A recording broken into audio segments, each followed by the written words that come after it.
சிறகடிக்க ஆசை சரியில்லை. அடுத்த வர எபிசோடில் நம்ம முத்து இருந்துட்டு மீனா என்னெல்லாம் சொல்லி வாக்கு கேட்கணுமோ அது எல்லாத்தையும் ஒரு நோட்டீஸாக அடிச்சிடுறாங்க.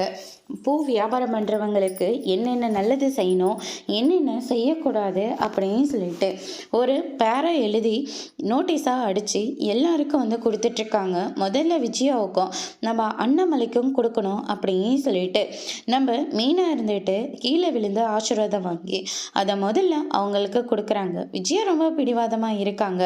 பிடிவாதமாக இருக்கிற போது உன்னை கவனிக்கிறவங்கள நீ கவனிக்காமல் போனீன்னா பின்னாடி உனக்கு யாருமே இல்லாமல் போயிடுவாங்க அப்படின்ற மாதிரி சொன்னதுனால விஜயா அந்த ஒரு நாள் இருந்ததே என்னால் இருக்க முடியாமல் போச்சு.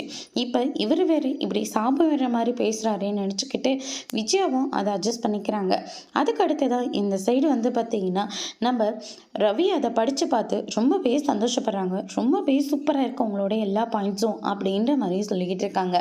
அதுக்கு அடுத்ததாக மார்க்கெட்டாக போயிட்டு அவங்களுடைய வாக்கை சேமிக்கிறாங்க.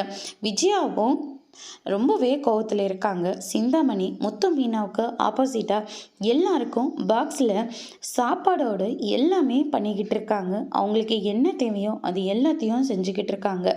அதோடு இன்னைக்கான பிரம முடிச்சிருக்காங்க.